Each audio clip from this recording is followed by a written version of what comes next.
আজকে আমাদের বাড়িতে পিকনিক হবে, মাংস আর লুচি। কে কে খাবে চলে এসো।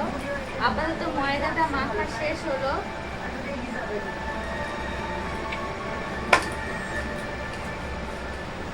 দেখো মাংস কাটা বাছা ধোয়ার কমপ্লিট। এখন মা মশলা করে রেখেছিল, এটাকে মেখে দিলাম। হাত দিয়ে মাখলে এটা মজাই আলাদা হয়। হাত দিয়ে মেখে রেখে দেবো খানিকক্ষণ, তারপরে রান্না করব। কে কে লুচির সাথে মাংস খেতে ভালোবাসো জানাবে।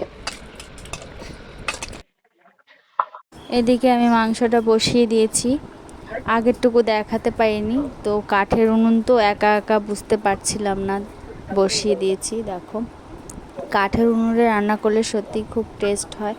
আর মায়ের রান্নাঘর তো আমি ঠিক বুঝে উঠতে পারছিলাম না। হ্যাঁ, আমার ব্যাগে আছে।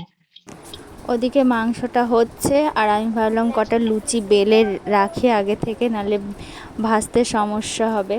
আমি কারোর বেলা মানে লুচির আমি ভাজতে পারি না, অসুবিধা হয়, তাই একা একাই করব বলে আগে আগে বেলে রাখছিলাম, তারপরে আমার ভাজতে সুবিধা হবে। এই পাশে কাঠে জাল দিচ্ছি আর এই পাশে লুচি ভাজছি। দেখো চলে এসে সবাই, গরম গরম লুচি, এপাশে মাংস হচ্ছে, কাঠের আগুন, দারুণ টেস্ট হয় কিন্তু কাঠের উনুনে রান্না করলে।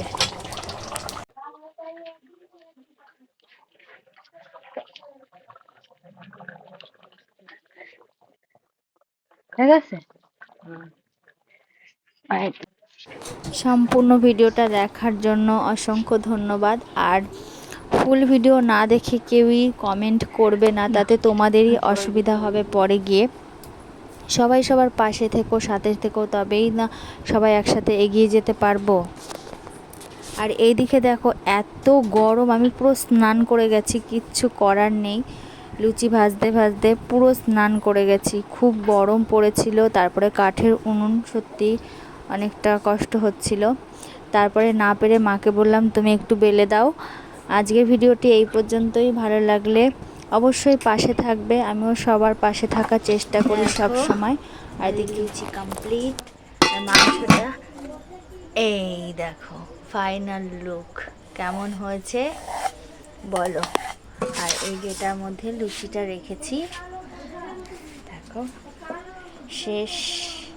ঠিক আছে, আমাদের ছোট্ট রান্নাঘর।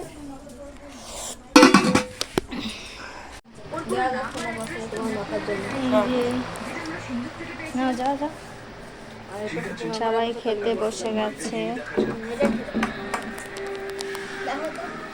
টাটা।